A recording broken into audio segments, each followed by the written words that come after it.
नमस्ते, मैं चंद्रशेखर आप सभी को मैं अपने चैनल डिलीजेंट एकेडमी में स्वागत करता हूं। हम लोग परसेंटेज स्टार्ट किए थे। हम लोग का परसेंटेज में 4 क्लास हो चुका है। आज हम लोग का 5वां क्लास है। हम लोग पिछले क्लास में क्वेश्चन नंबर 34 तक किए थे, आज उससे आगे करेंगे। चलिए क्वेश्चन देखते हैं। Question number 35। देखिए क्वेश्चन नंबर 35 क्या दिया हुआ है। क्वेश्चन नंबर 35 दिया हुआ है, एक मजदूर प्रति सप्ताह 60 घंटे काम करता है तथा 2400 रुपया मजदूरी के रूप में प्राप्त करता है। उसके प्रति घंटे की मजदूरी को 40% से बढ़ा दिया गया तथा काम करने की घंटा को 16.66% से कम कर दिया गया, तो उसकी साप्ताहिक मजदूरी में कितने प्रतिशत की वृद्धि या कमी हुई। हमें क्या दिया हुआ है कि उसकी मजदूरी को, प्रति घंटा की मजदूरी को 40% से बढ़ा दिया गया और उसके काम करने के घंटा को 16.66% से कम कर दिया गया। हम सबसे पहले तो इस प्रतिशत को हम फ्रैक्शन में चेंज करेंगे। 40% जो हमारा दिया हुआ है, 40% को अगर हम फ्रैक्शन में चेंज करें तो कितना होगा, 2/5। दूसरा हमारा प्रतिशत क्या दिया हुआ है, 16.66%। अगर हम 16.66% को अगर फ्रैक्शन में चेंज करना चाहें तो क्या होगा, 1/6। यानी उसकी जो हमें दिया हुआ है क्वेश्चन में, उसकी मजदूरी में 40% की वृद्धि कर रहे हैं प्रति घंटा। यानी वो पहले 1 घंटा के लिए 5 रुपये ले रहा था, अब उसकी 40% की वृद्धि जब हुई तो 1 घंटे के लिए कितना रुपये लेगा, 7 रुपये लेगा। पहले वो मजदूर एक सप्ताह में, पहले वो मजदूर जो है अगर 6 घंटा काम कर रहा था, अब उसका 16.66% अगर कम कर दिया गया, यानी अब वो कितना कर रहा है, 6 में से 1 कम हो जाएगा, यानी अब वो एक सप्ताह में 5 घंटे काम कर रहा है। तो उसकी जो मजदूरी होगी, मजदूरी क्या होगी, पहले जो मजदूर था वो 5 घंटा अगर काम कर रहा था, पहले मजदूर था जो 5 रुपये ले रहा था, पहले मजदूर 5 रुपये ले रहा था, अब कितना ले रहा है, 40% की वृद्धि हुई, अब ले रहा है 7 रुपया। मजदूर जो था पहले अगर 6 घंटा काम कर रहा था, 6 घंटा, अब कितना घंटा काम कर रहा है, 1 की कमी हुई, यानी अब 5 घंटा काम कर रहे हैं। तो उसकी मजदूरी कितनी होगी, उसकी मजदूरी होगी 5 × 6 और कितना हुई, 7 × 5। यहाँ से हम 5 से 5 को काट देंगे, यानी पहले जो उसकी मजदूरी थी, पहली उसकी मजदूरी थी 6 रुपया, तो अब उसकी मजदूरी कितनी हो गई, 7 रुपया। पहले जो एक सप्ताह में मजदूर था अगर 6 रुपया कमा रहा था, तो अब कितना कमा रहा है, 7 रुपया कमा रहा है। यानी उसकी साप्ताहिक मजदूरी में कितने की वृद्धि हुई, 1 की। कितने पे, 6 पे, इंटू 100। ये हमारा कितना निकल के आएगा, 16.66%। ये हमारा कितना निकल के आएगा, 16.66%। एक बार फिर से देखिए क्वेश्चन में हमें क्या दिया हुआ है। क्वेश्चन में दिया हुआ है कि एक मजदूर प्रति सप्ताह 60 घंटे काम करता है तथा 2400 रुपये मजदूरी के रूप में प्राप्त करता है। उसके प्रति घंटे की मजदूरी को 40% से बढ़ा दिया गया तथा काम करने की घंटा को 16.66% से कम कर दिया गया, तो उसकी साप्ताहिक मजदूरी में कितने प्रतिशत की वृद्धि या कमी हुई। हमें केवल प्रतिशत से प्रतिशत पूछ रहा था, तो हमें इस वैल्यू का कोई ज़रूरत नहीं था, इस 2400 रुपये का कोई ज़रूरत ही नहीं था। हमें क्या दिया हुआ था कि उसकी जो मजदूरी है, यानी उसकी पर घंटा जो मजदूरी है वो 40% से बढ़ा रहे हैं। 40% को अगर हम फ्रैक्शन में चेंज करेंगे क्या होगा, 2/5। यानी मजदूर पहले 1 घंटा के लिए 5 रुपया ले रहा था, अब कितना ले रहा है, 7 रुपया ले रहा है 1 घंटे का। अब दूसरा क्या दिया हुआ था क्वेश्चन में कि उसकी जो काम करने की घंटा है उसे 16.66% से कम कर दे रहे हैं। 16.66% को अगर हम फ्रैक्शन में चेंज करेंगे क्या होगा, 1/6 होगा। यानी मजदूर पहले 6 घंटा काम कर रहा था, तो अब कितना घंटा काम कर रहा है, 6 में से 1 की कमी हुई, यानी 5 घंटा काम कर रहा है। पहले मजदूर 5 रुपये ले रहा था और 6 घंटा काम कर रहा था सप्ताह में, अब जो मजदूर है 7 रुपये ले रहा है और 5 घंटा काम करने के लिए मिल रहा है।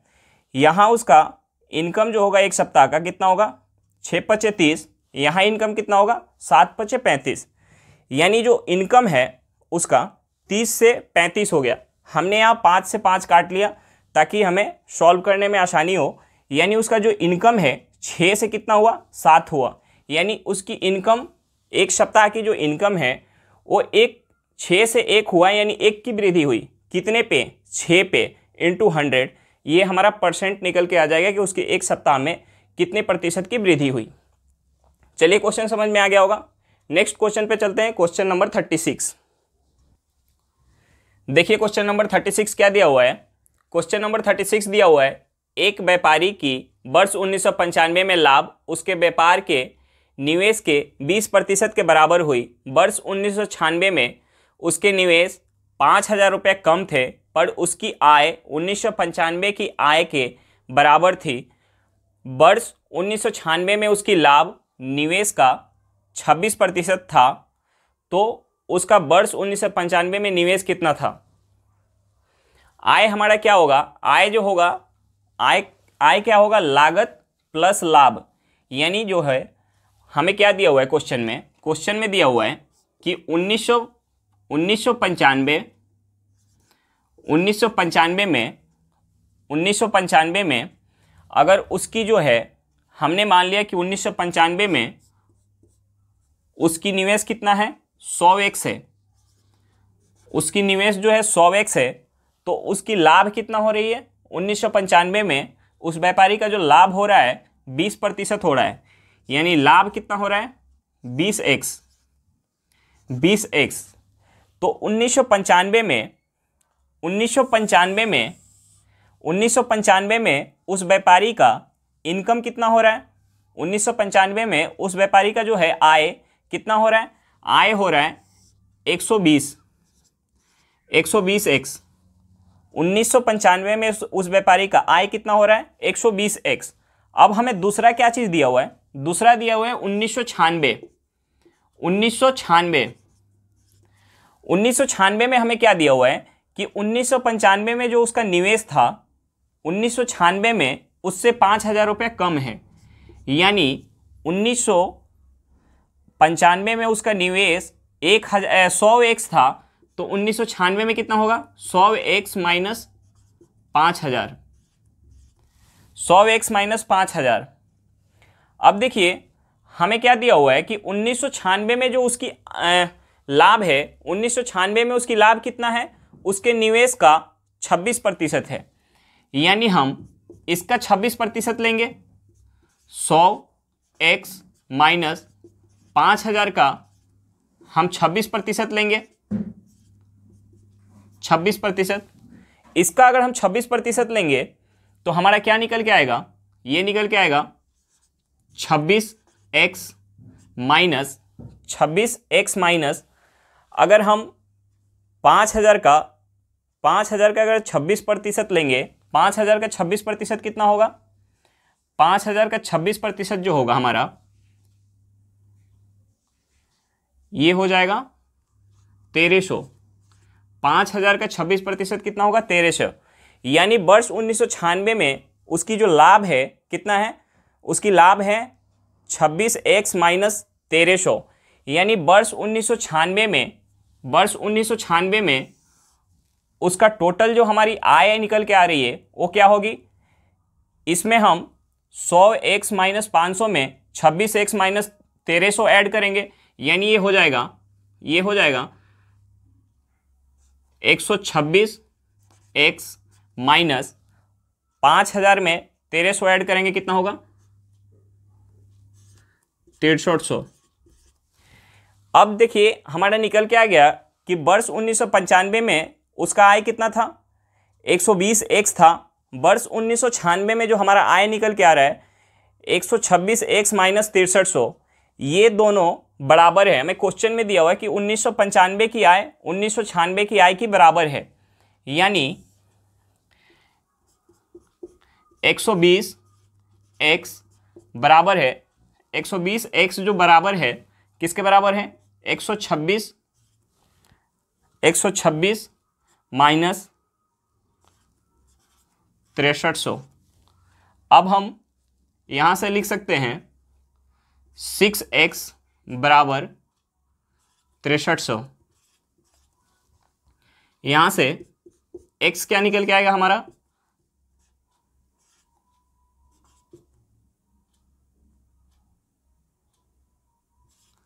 हमारा एक्स जो निकल के आएगा 1050। अब हमें क्या चाहिए, 100x की चाहिए, यानी 1995 का हमें निवेश चाहिए था।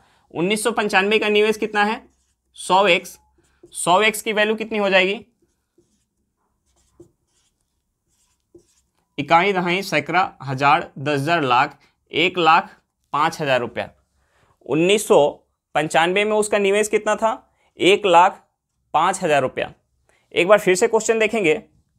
हमें क्वेश्चन में क्या दिया हुआ था कि एक व्यापारी की वर्ष 1995 में लाभ उसके व्यापार के निवेश के 20% के बराबर हुई।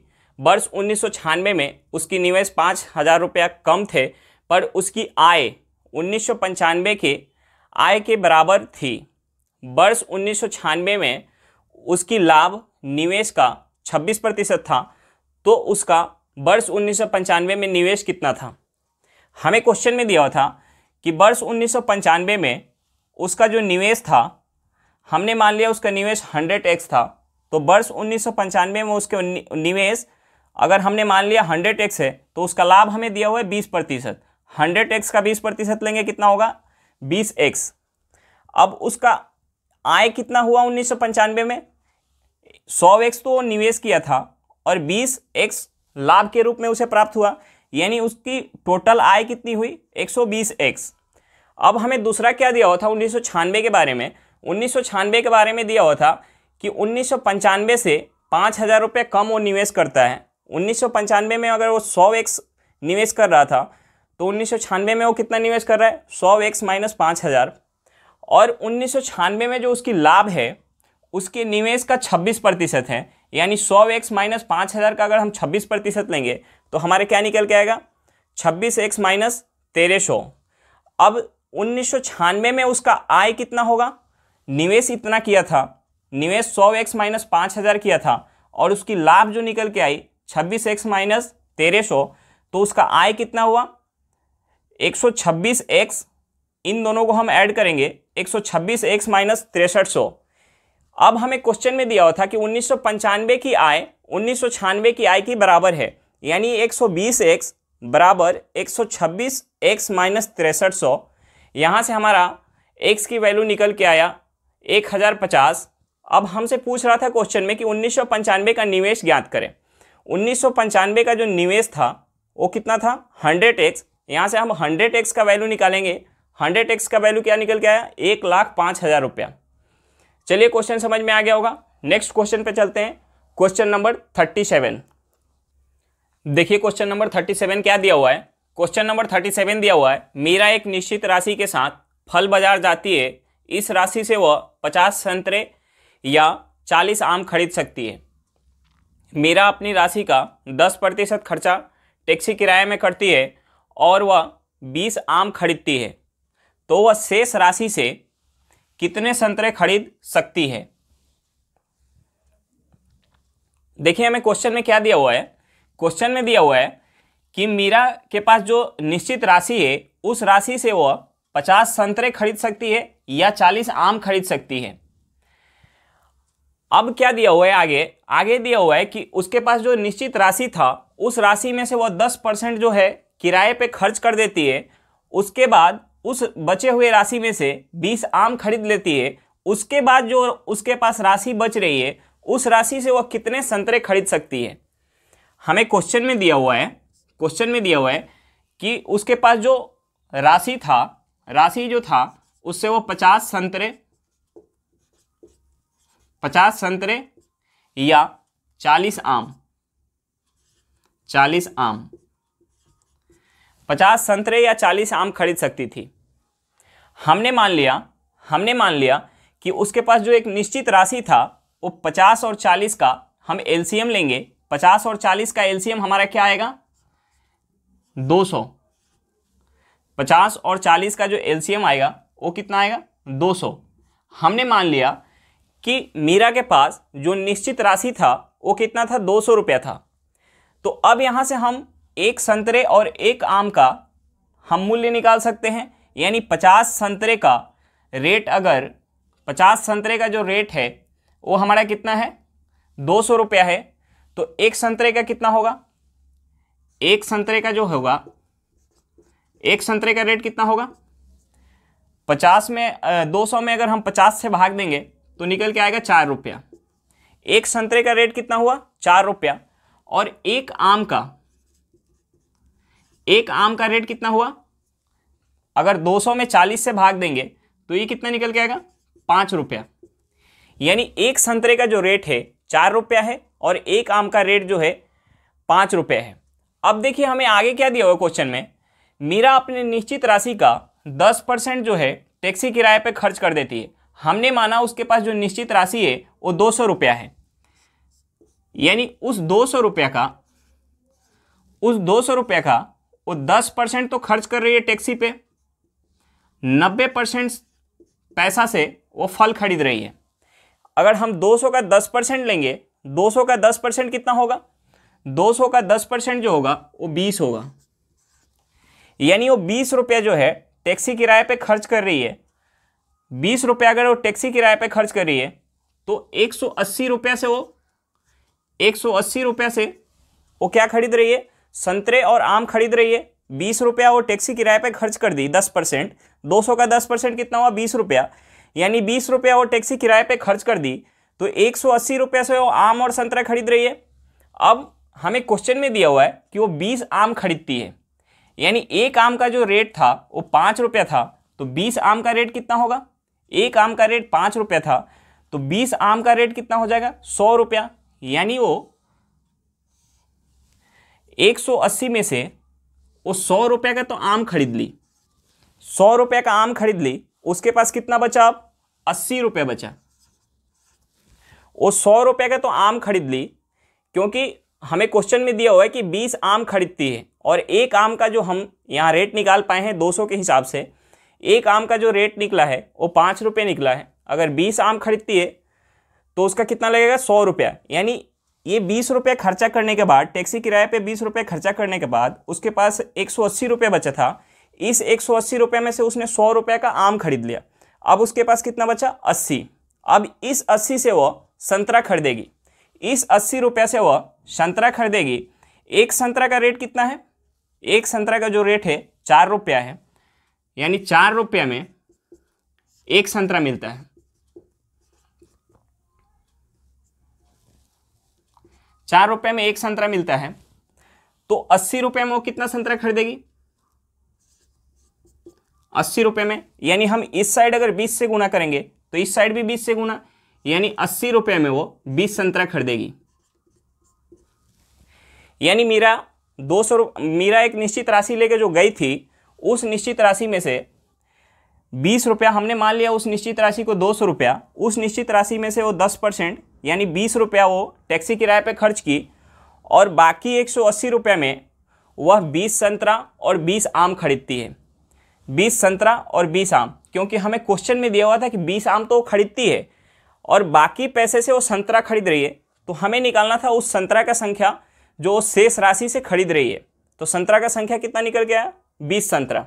चलिए एक बार फिर से क्वेश्चन देख लेते हैं। हमें क्वेश्चन में क्या दिया हुआ था कि मीरा एक निश्चित राशि के साथ फल बाजार जाती है। इस राशि से वह 50 संतरे या 40 आम खरीद सकती है। मीरा अपनी राशि का 10% खर्चा टैक्सी किराए में करती है और वह 20 आम खरीदती है, तो वह शेष राशि से कितने संतरे खरीद सकती है? हमें क्वेश्चन में दिया हुआ था कि मीरा के पास जो राशि है, निश्चित राशि है, उस राशि से वह 50 संतरा खरीद सकती है या 40 आम खरीद सकती है। 50 संतरा या 40 आम, यानी 50 संतरा का जो रेट होगा वो 40 आम के रेट के बराबर होगा। हमने मान लिया इस 50 और 40 का एलसीएम हमने मान लिया 200, यानी उसके पास जो निश्चित राशि था वो 200 रुपया था। अब हमें ये पता चल गया कि उसके पास निश्चित जो राशि है, हमने ये मान लिया कि 200 रुपया है, तो एक संतरे का हम रेट बता सकते हैं। यानी 50 संतरे खरीदने में अगर वो 200 रुपये खर्च कर रही है, यानी एक संतरे का रेट कितना होगा? 4 रुपये। अगर 40 आम खरीदती है तो 200 रुपया लगता है, तो एक आम का कितना हो जाएगा? 5 रुपया। एक आम और एक संतरा का रेट पता चल गया। हमने जो निश्चित राशि माना है 200 रुपया, उस 200 रुपये में हमें क्वेश्चन में दिया हुआ कि 10% वो टैक्सी किराए पे खर्च कर रही है, यानी इस 200 का 10% वो टैक्सी किराए पे खर्च कर रही है, यानी 200 का 10% हम लेंगे कितना होगा? 20, यानी 20 रुपये टैक्सी किराए पे खर्च कर दी। अब उसके पास कितना बचा? 180 रुपया। अब हमें क्वेश्चन में दिया हुआ था कि 20 आम तो खरीदती है, 20 आम वो खरीद रही है और शेष राशि से वो संतरा खरीद रही है। हमारा यहाँ एक आम का जो रेट है निकल के आया है 5 रुपया, तो 20 आम का कितना होगा 100 रुपया। यानी वो 180 में से जो 100 रुपया है वो आम पे खर्च कर रही है, तो उसके पास और कितना राशि बचा 80 रुपया। इस 80 रुपया से वो संतरा खरीद रही है। हमारा यहाँ एक संतरा का जो रेट निकल के आया है 4 रुपया, यानी 4 रुपये में एक संतरा मिल रहा है, तो 80 रुपये में वो कितना संतरा खरीद पाएगी। इस साइड अगर हम 20 से गुना कर रहे हैं तो इस साइड भी 20 से, यानी 80 रुपये में वो 20 संतरा खरीद पाएगी। चलिए क्वेश्चन समझ में आ गया होगा। नेक्स्ट क्वेश्चन पे चलते हैं, क्वेश्चन नंबर 38। देखिए क्वेश्चन नंबर 38 क्या दिया हुआ है। चीनी की कीमत में 20% की वृद्धि होने पर एक आदमी 600 रुपये में 5 केजी चीनी कम खरीद पाता है, तो चीनी की शुरुआती कीमत ज्ञात करें। देखिए अगर वो आदमी 600 रुपये लेके पहले बाजार जाता था, जब चीनी की मूल्य में वृद्धि नहीं हुई थी, तो 600 रुपये लेके अगर वह पहले बाजार जाता था तो जितना केजी वो चीनी खरीद के लाता था उससे वह इस बार जब रेट बढ़ गया तो 5 केजी चीनी कम खरीद के लाया। यानी इस 600 का 20%, इस 600 का 20% जो है, इस 600 का 20% कितना है 5 केजी चीनी के, 600 का 20% जो है 5 केजी चीनी के मूल्य के बराबर है। 600 का 20% 5 केजी चीनी के मूल्य के बराबर है। यानी इसका हम 20% लेंगे, इसका 20% कितना हो जाएगा 120। 600 का 20% जो होगा कितना होगा 120 रुपया। 600 का 20% जो होगा 120 रुपया होगा 5 केजी। यानी यहाँ से हमारा 1 केजी का जो है, 1 केजी का मूल्य कितना निकल के आया 24 रुपया। जब उसके चीनी के मूल्य में 20% की वृद्धि हुई, चीनी के मूल्य में 20% की वृद्धि हुई, तो वो जो मूल्य हमारा निकल के कितना आया 24 रुपये केजी। यानी ये बढ़ा हुआ मूल्य है, जब 20% बढ़ गया है, यानी ये 24 जो है, ये 24 रुपया जो है ये 120% के बराबर है। 120% का जो वैल्यू है वो कितना है 24 रुपया है। हमें क्या चाहिए प्रारंभिक मूल्य, यानी प्रारंभिक मूल्य 100%, प्रारंभिक मूल्य चाहिए हमें, यानी 100% की वैल्यू चाहिए। 100% की ये हो जाएगा 24/120 गुने 100, कितना निकल के आ जाएगा 20 रुपया। यानी पहले चीनी के मूल्य कितना थी 20 रुपया थी, अब बढ़ के 20% बढ़ के कितना हो गई 24 रुपया। हमसे क्या पूछ रहा था क्वेश्चन में, उसकी शुरुआती कीमत, यानी उसकी प्रारंभिक जो कीमत थी वो 20 रुपया थी। अब जब चीनी की मूल्य में वृद्धि हुई तो उसकी नया कीमत कितना हो गया 24 रुपया। एक बार फिर से क्वेश्चन में देखेंगे, हमें क्या दिया हुआ था कि चीनी की कीमत में 20% की वृद्धि होने पर एक आदमी 600 रुपये में 5 केजी चीनी कम खरीद पाता है, तो चीनी की शुरुआती कीमत ज्ञात करें। यानी वो जो आदमी था 600 रुपये लेकर अगर पहले बाजार जाता था तो वो जितना केजी चीनी खरीद के ला रहा था, तो चीनी के मूल्य में वृद्धि होने के बाद अगर वो 600 रुपये लेके जा रहा है तो पहले के अपेक्षा वो 5 केजी कम चीनी खरीद के ला रहा है। यानी 600 का जो 20% है, 600 का 20% किसके बराबर है 5 केजी चीनी के मूल्य के बराबर। यहाँ से हमारा 1 केजी का मूल्य निकल के आ गया 24 रुपया। ये जो मूल्य है बढ़ा हुआ मूल्य है, यानी जब 20% मूल्य बढ़ गया था तब का ये 24 रुपया है। यानी ये 120% के बराबर है, 120% के बराबर है। 120% कितना है 24 रुपया है। हमें क्या चाहिए उसकी शुरुआती कीमत, शुरुआती कीमत यानी हमें 100% की वैल्यू चाहिए। यहाँ से हम 100% का वैल्यू निकालेंगे, हमारा कितना निकल के आया 20 रुपया निकल के आया। यानी उसकी शुरुआती कीमत कितना है 20 रुपया है। चलिए क्वेश्चन समझ में आ गया होगा। नेक्स्ट क्वेश्चन पे चलते हैं, क्वेश्चन नंबर 39। देखिए क्वेश्चन नंबर 39 क्या दिया हुआ है।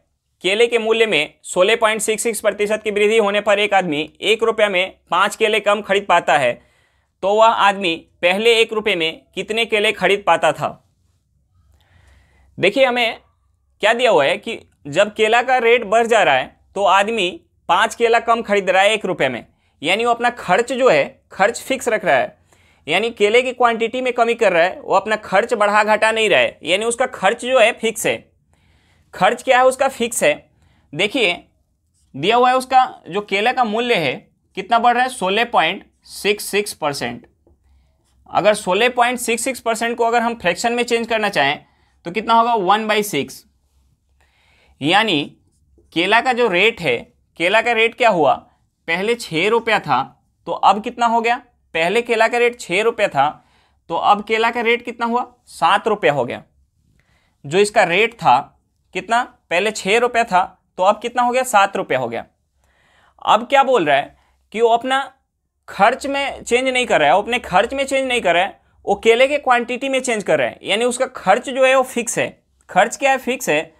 तो केले का जो कीमत यानी केले के जो प्राइस का जो रेशियो होगा, केले के प्राइस का रेशियो उसके अपोजिट रेशियो क्या होगा, केले के प्राइस का रेशियो के अपोजिट जो होगा वो क्या होगा, हमारा क्वांटिटी का रेशियो होगा। यानी पहले वो 7 केला खरीदता था, अब कितना खरीद रहा है 6 केला खरीद रहा है। यानी पहले भी वो हमने मान लिया पहले भी वो 42 रुपये खर्च करता था, अभी भी कितना कर रहा है 42 रुपये खर्च कर रहा है। देखिए पहले जो है जब केले का मूल्य 6 रुपया था तो 7 केला खरीदता था, अब जो है मूल्य में उसकी 16.66% की वृद्धि हो गई, 16.66% की वृद्धि हो गई। तो यानी कितना हो गया उसका मूल्य 7 रुपया हो गया। तो उसे खर्च कितना है 42 रुपया ही करना है ना। पहले 42 रुपये खर्च करता था, अपने खर्च में तो वो चेंज नहीं कर रहा है, यानी अभी भी उसको 42 रुपये ही खर्च करना है। यानी वो कितना केला खरीद पाएगा, 6 केला खरीद पाएगा, 6 केला खरीद पाएगा। यानी देखिए यहां पहले के अपेक्षा कितना कम खरीद पा रहा है, 1 कम खरीद पा रहा है। पहले जो 7 खरीद पाता था अब कितना खरीद रहा है, 6 कम खरीद रहा है। हमें क्वेश्चन में क्या दिया हुआ है कि वह 5 कम खरीद रहा है, 1 रुपये में जो है 5 कम खरीद रहा है। यानी पहले के अपेक्षा वो 5 कम खरीद रहा है। यानी इस 1 का वैल्यू कितना है 5 है। यानी पहले हमसे क्या पूछ रहा है कि वो 1 रुपये में पहले कितने केला खरीद पाता था। यानी जो 7 का 1 यूनिट का वैल्यू हमारा 5 है तो 7 का कितना हो जाएगा 35। यानी वो पहले 1 रुपये में 35 केला खरीद पाता था, अब रेट बढ़ जाने की वजह से वह 1 रुपये में 30 केला खरीद पा रहा है, 5 कम खरीद पा रहा है यानी 30। एक बार फिर से देखेंगे क्वेश्चन में हमें क्या दिया हुआ था, क्वेश्चन में दिया हुआ था कि केले के मूल्य में 16.66% की वृद्धि होने पर एक आदमी 1 रुपये में 5 केले कम खरीद पाता है। तो वह आदमी पहले 1 रुपये में कितने केले खरीद पाता था। केला का जो कीमत है, केले की कीमत में 16.66% की वृद्धि हुई, हमने 16.66% को फ्रैक्शन में चेंज कर लिया, कितना होगा 1/6। अब देखिए क्या बोल रहा है कि आदमी जो है अपना खर्च चेंज नहीं कर रहा है, पहले जितना खर्च करता था अभी भी उतना ही कर रहा है, लेकिन अगर केले के रेट में अगर वृद्धि हो गई तो वो क्या कर रहा है, केले के क्वांटिटी में कमी कर रहा है। यानी उसका जो खर्च है वो फिक्स है।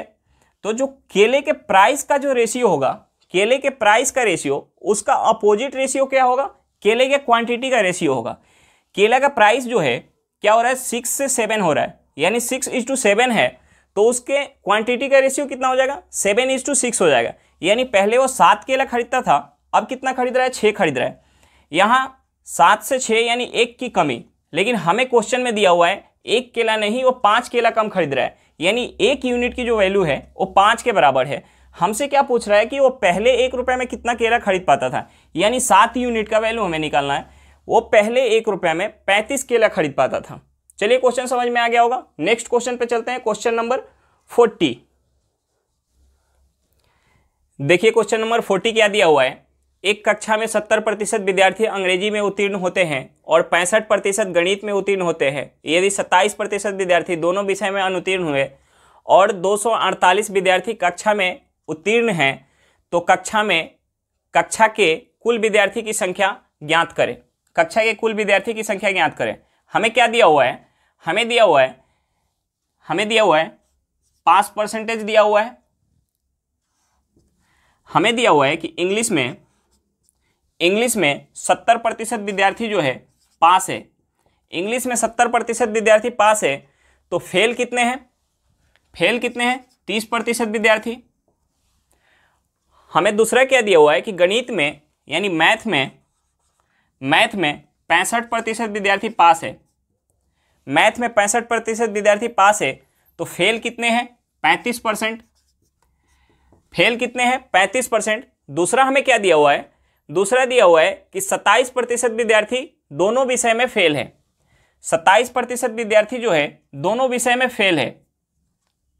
27% विद्यार्थी जो है फेल है। 27% विद्यार्थी मैथ और इंग्लिश दोनों में फेल हैं। हमें क्या निकालना है कि टोटल पास विद्यार्थी का हमें परसेंट निकालना है। टोटल पास विद्यार्थी का परसेंट निकालना है। तो अगर हम टोटल फेल विद्यार्थी का परसेंट निकाल लें और 100 में से माइनस करेंगे तो हमारा टोटल पास विद्यार्थी का परसेंट निकल के आ जाएगा। हम यहाँ वेन डायग्राम लगाएंगे। देखिए हमारा क्या दिया हुआ है, हमने मान लिया कि ये हमारा इंग्लिश है और ये मैथ है। हमारा दिया हुआ है कि 27% विद्यार्थी जो है वो दोनों विषय में फेल है। 27% विद्यार्थी दोनों विषय में फेल है और 30% विद्यार्थी जो है 30% विद्यार्थी क्या है? 30% विद्यार्थी इंग्लिश में फेल, यानी केवल इंग्लिश में फेल। केवल इंग्लिश में फेल कितने हैं? केवल इंग्लिश में फेल जो है 3% है और 3% केवल इंग्लिश में फेल है। 27% जो है इंग्लिश में भी फेल है और मैथ में भी फेल है। दूसरा हमें क्या दिया हुआ है कि 35% विद्यार्थी मैथ में पास, मैथ में फेल। 35% विद्यार्थी मैथ में फेल, यानी 35% टोटल मैथ में फेल है, यानी 27% मैथ में भी फेल है और इंग्लिश में भी फेल है। 27% यहाँ आ गया तो यहाँ कितने बचेगा? 8%, यानी 8% जो है 8% विद्यार्थी केवल मैथ में फेल है और 27% विद्यार्थी जो है मैथ में भी फेल है और इंग्लिश में भी फेल है। तो यहाँ से हमारा टोटल फेल परसेंटेज निकल के आ गया, यानी फेल परसेंटेज हमारा क्या निकल के आ गया? 3% प्लस 27% प्लस 8%। ये कितना हुआ? फेल परसेंटेज जो हमारा हुआ वो हो गया 38%, यानी 100% विद्यार्थी में से 38% विद्यार्थी फेल है। तो पास कितने हैं? पास परसेंटेज कितना हो गया? 62%। अब हमें दिया हुआ है कि जो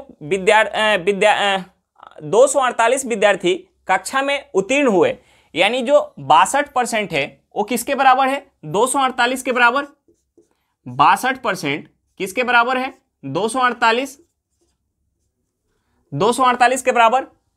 1% किसके बराबर होगा? 4 के बराबर। 100% किसके बराबर होगा? 400 के बराबर। यानी उस कक्षा में टोटल कितने विद्यार्थी थे? 400 थे। देखिए इस क्वेश्चन को हम दूसरे भी तरीके से बना सकते हैं। इस क्वेश्चन को हम दूसरे तरीके से भी बना सकते हैं। हमें क्या दिया हुआ था? हमें दिया हुआ था कि 70% विद्यार्थी जो है 70% विद्यार्थी क्या है? 70% विद्यार्थी इंग्लिश में उत्तीर्ण है, यानी इंग्लिश में जो है 70% पास है। हमें पास परसेंटेज चाहिए, हमें पास परसेंटेज चाहिए क्योंकि टोटल पास परसेंटेज चाहिए, क्योंकि हमें दिया हुआ है टोटल पास विद्यार्थी की संख्या। तो हमें पास परसेंटेज चाहिए। अगर हमें पास परसेंटेज पता चल जाएगा तो हम वहां से टोटल विद्यार्थी की संख्या बता पाएंगे। कक्षा में टोटल विद्यार्थी की संख्या हम बता पाएंगे। हमारा जो इंग्लिश में परसेंटेज दिया हुआ है वो कितना दिया हुआ है? 70%। और मैथ में पास परसेंटेज कितना दिया हुआ है? मैथ में दिया हुआ है 65%। 65%। और दूसरा क्या दिया हुआ है कि 27% विद्यार्थी दोनों विषय में उत्तीर्ण हुए। 27% विद्यार्थी दोनों विषय में उत्तीर्ण हुए, यानी अनुत्तीर्ण हुए। यानी हमने यहां मान लिया इंग्लिश और मैथ में यहां हमने मान लिया कि 73% जो है पास हो गया। 73% पास हो गया। अब हमें एग्जैक्ट पास की परसेंट निकालना है, यानी एक फॉर्मूला होता है पास बराबर पास प्लस पास माइनस पास। ये हो जाएगा 70 प्लस 65 माइनस 73। क्योंकि ये जो हमारा 73% है ये तो हमारा एग्जैक्ट वैल्यू नहीं पता है ना। 27% दोनों विषय में फेल है, 27% दोनों विषय में फेल है, लेकिन हमें ये नहीं पता कि पास कितने हैं, पास परसेंटेज कितना है, तो ये एग्जैक्ट वैल्यू नहीं पता है। तो हम इस 70 + 65 - 73 करेंगे तो ये कितना हो जाएगा, ये 3 माइनस का 3 65 में से करेंगे तो ये हो जाएगा 62%। यानी पास परसेंटेज जो एग्जैक्ट निकल के आया हमारा कितना निकल के आया, 62%। अब जो हमें दिया हुआ था क्वेश्चन में कि 248 विद्यार्थी कक्षा में पास हुए, 248 विद्यार्थी कक्षा में पास हुए और हमारा टोटल पास परसेंट कितना निकल के आ रहा है, 62%। यानी 62% किसके बराबर है, 248 के बराबर। 1% किसके बराबर होगा, 4 के बराबर। 100% किसके बराबर होगा, 400 के बराबर। 100% किसके बराबर होगा, 400 के बराबर। एक बार फिर से क्वेश्चन में देखेंगे, हमें क्वेश्चन में क्या दिया हुआ था कि एक कक्षा में 70% विद्यार्थी अंग्रेजी में उत्तीर्ण होते हैं और 65% विद्यार्थी गणित में उत्तीर्ण होते हैं। यदि 27% विद्यार्थी दोनों विषय में अनुत्तीर्ण होते हैं, दोनों विषय में अनुत्तीर्ण होते हैं और 248 विद्यार्थी कक्षा में उत्तीर्ण हैं, तो कक्षा के कुल विद्यार्थी की संख्या ज्ञात करें। हमें क्या दिया हुआ था कि इंग्लिश में 70% विद्यार्थी जो है पास है, तो फेल कितना है, 30%। मैथ में दिया हुआ था कि 65% विद्यार्थी पास है, तो फेल कितना है, 35%। और हमें क्या दिया हुआ था कि 27% विद्यार्थी दोनों विषय में फेल है। तो हम यहाँ वेन डायग्राम लगाएंगे, वेन डायग्राम लगाएंगे, हमारा टोटल फेल परसेंटेज निकल के आ जाएगा।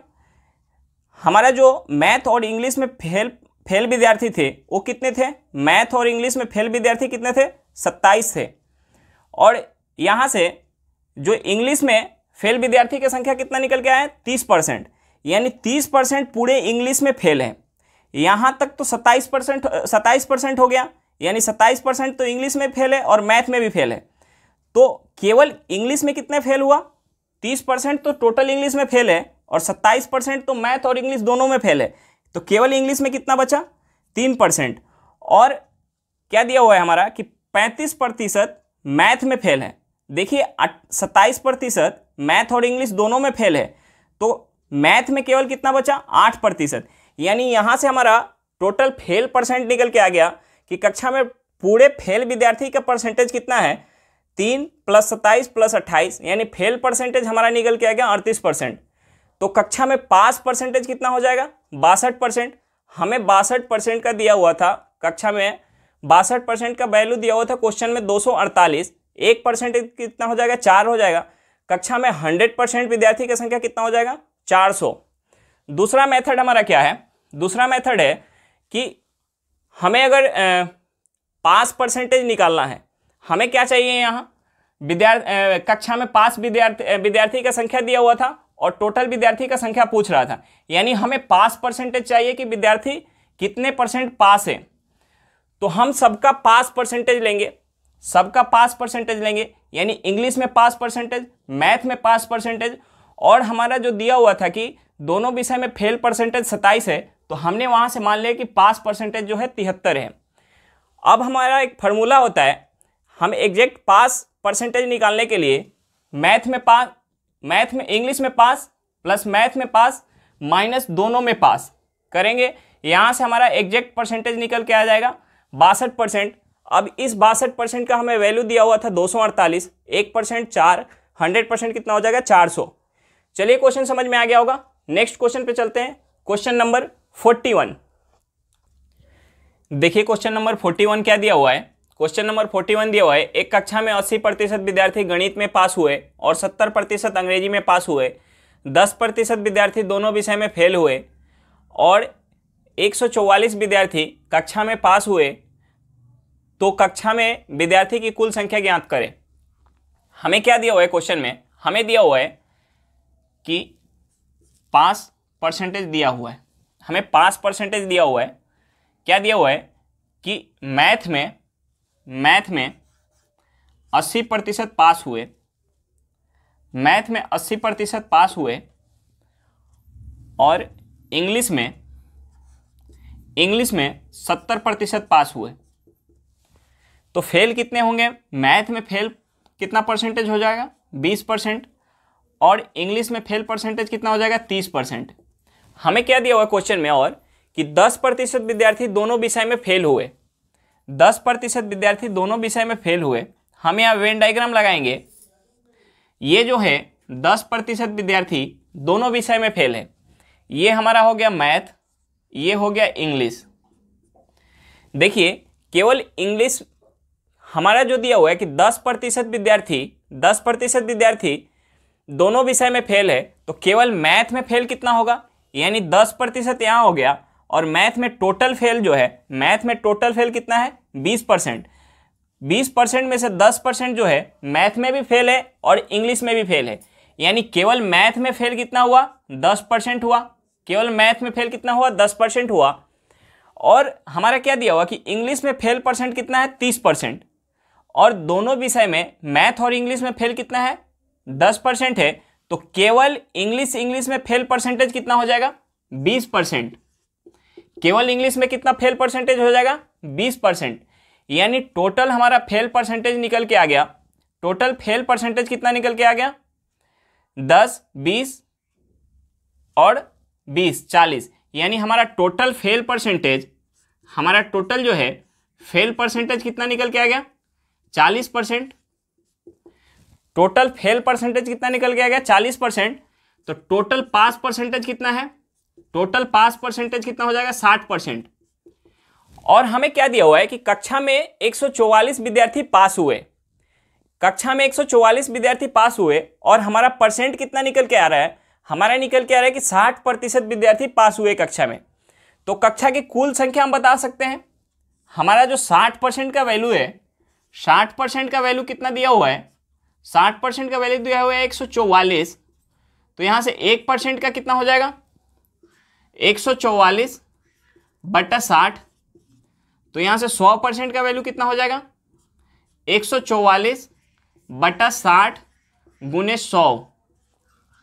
ये जाएगा 3 बार में, ये जाएगा 5 बार में, ये 4 और 8, यानी हो जाएगा 48 गुने 5। 48 में 5 से गुना करेंगे कितना हो जाएगा हमारा, 48 में 5 से गुना करेंगे ये हो जाएगा 240, यानी कक्षा में टोटल विद्यार्थी की संख्या कितना था 240। एक बार फिर से देखेंगे क्वेश्चन नंबर 41 एक बार फिर से देखेंगे कि कक्षा में 80% विद्यार्थी गणित में पास हुए, 70% विद्यार्थी अंग्रेजी में पास हुए, 10% विद्यार्थी दोनों विषय में फेल हुए और 144 विद्यार्थी कक्षा में पास हुए। तो कक्षा की विद्यार्थी की कुल संख्या ज्ञात करें। हमें क्या दिया हुआ था क्वेश्चन में कि मैथ में जो पास हो रहा है परसेंटेज वो 80% पास हो रहा है, तो मैथ में फेल कितना हो रहा है 20%। इंग्लिश में 70% विद्यार्थी पास हो रहा है, तो इंग्लिश में फेल परसेंटेज कितना है 30%। और हमें क्या दिया हुआ था कि 10% विद्यार्थी दोनों विषय में फेल हो रहा है, 10% विद्यार्थी दोनों विषय में फेल हो रहा है, यानी 10% मैथ में भी फेल हो रहा है और इंग्लिश में भी फेल हो रहा है। और मैथ में टोटल फेल कितना है 20%, यानी 10% तो मैथ में भी फेल है और इंग्लिश में भी फेल है, तो केवल मैथ में फेल परसेंट कितना हो जाएगा 10%। अब इंग्लिश में देखेंगे, इंग्लिश में दिया हुआ है कि 10% जो है इंग्लिश में भी फेल है और मैथ में भी फेल है, यानी 10% तो यहाँ हो गया और टोटल इंग्लिश में फेल परसेंट कितना था 30%, यानी केवल इंग्लिश में फेल परसेंटेज कितना हो जाएगा 20%। यहाँ से हमारा टोटल फेल परसेंट पता चल जाएगा 10, 10, 20 और 20, 40, यानी टोटल फेल परसेंटेज कितना है 40 है। तो कक्षा में टोटल पास परसेंटेज कितना हो जाएगा 60 हो जाएगा। अब हमें कक्षा का टोटल पास विद्यार्थी का संख्या दिया हुआ था, यानी इस 60% का हमें वैल्यू दिया हुआ था 144, तो हम यहाँ से कक्षा की कुल संख्या निकाल सकते हैं, कक्षा के कुल विद्यार्थी की संख्या निकाल सकते हैं। यानी 60% का वैल्यू दिया हुआ था तो हम 100% का वैल्यू निकाल सकते हैं। हमारा 100% कितना निकल के आया 240। चलिए क्वेश्चन समझ में आ गया होगा। नेक्स्ट क्वेश्चन पे चलते हैं, क्वेश्चन नंबर 42। देखिए क्वेश्चन नंबर 42 क्या दिया हुआ है। एक व्यक्ति के पास कुछ राशि है, उसका 25% बस में चोरी हो जाता है, 10% पैकेट से गिर जाता है, बची राशि का 50% भोजन पर लगाया जाता है, फिर वह 260 रुपये का किताब खरीदता है और उसके बाद व्यक्ति के पास कुछ नहीं बचता है, तो उसके पास प्रारंभ में कितनी राशि थी। हमें क्या दिया हुआ है हमने मान लिया कि उस व्यक्ति के पास जो राशि होगी वो अपने आप में क्या होगी, 100% होगी। इस 100%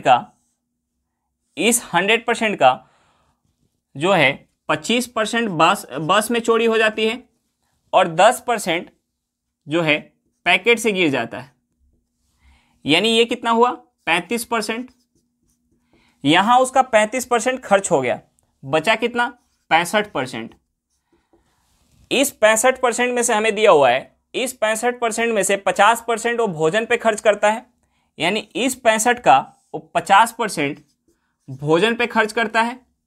अब उसके पास और कितना बचा, 50% भोजन पे खर्च करता है। फिर वह 260 रुपये का किताब खरीदता है। उसके बाद उस व्यक्ति के पास कुछ नहीं बचता है, यानी इस 50% से तो उसने भोजन कर लिया और इस 50% से, यानी भोजन करने के बाद वो जो किताब खरीद रहा है उसके बाद उस व्यक्ति के पास कुछ नहीं बच रहा है, यानी इस 50% का हमें वैल्यू कितना दिया हुआ है क्वेश्चन में दिया हुआ है 260 रुपया।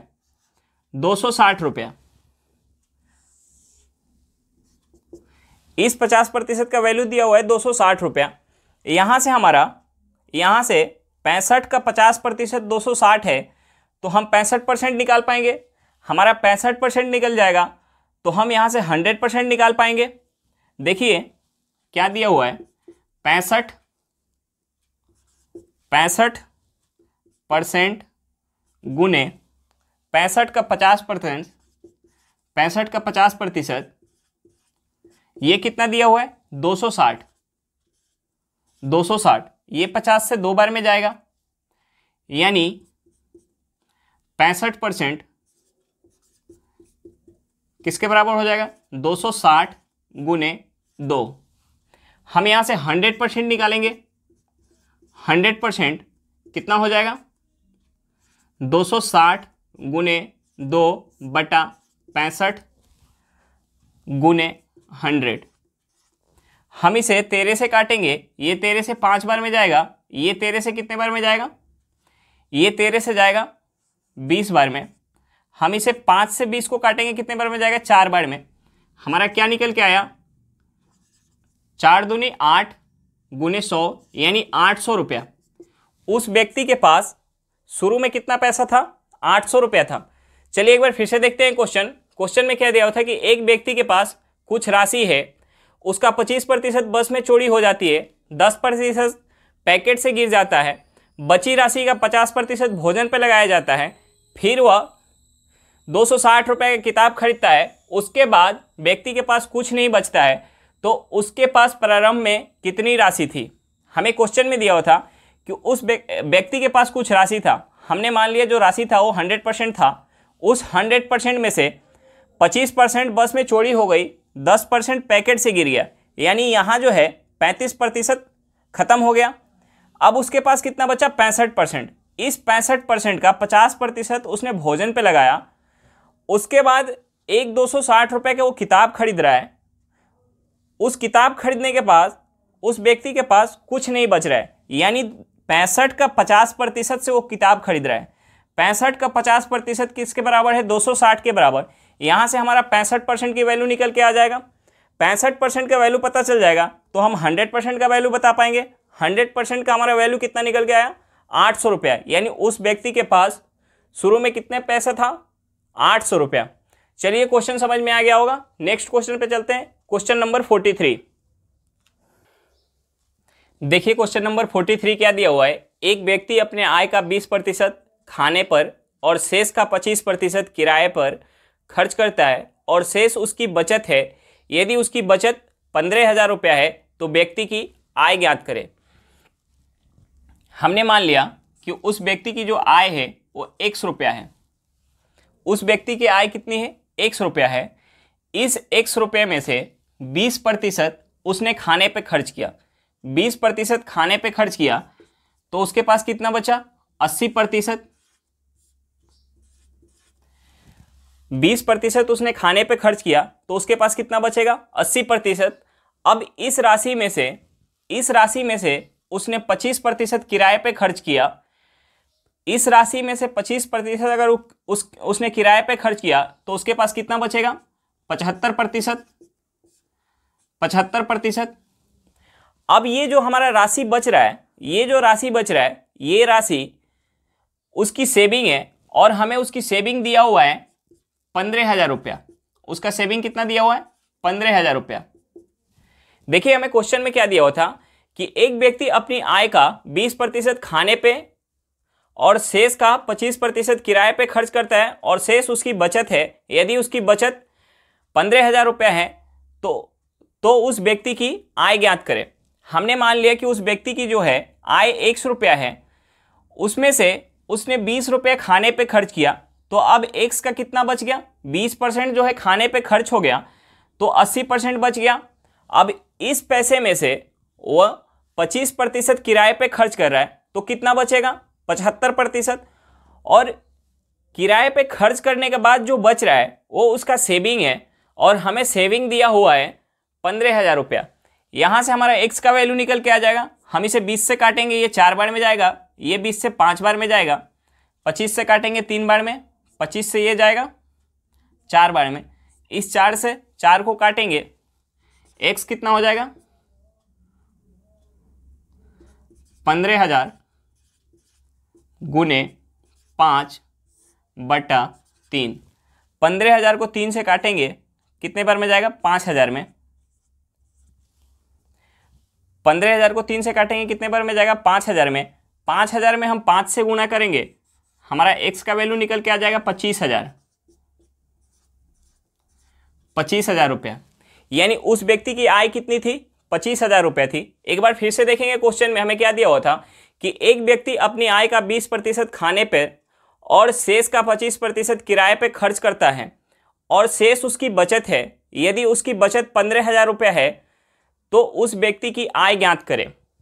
हमें क्या दिया हुआ था कि उस व्यक्ति की जो आय थी, उस आय में से 20% खाने पे खर्च कर रहा है। यानी हमने मान लिया उसका आय जो है 100 रुपया है, इस 100 रुपया में से 20% उसने खाने पे खर्च कर दिया, तो उसके पास कितना बचा?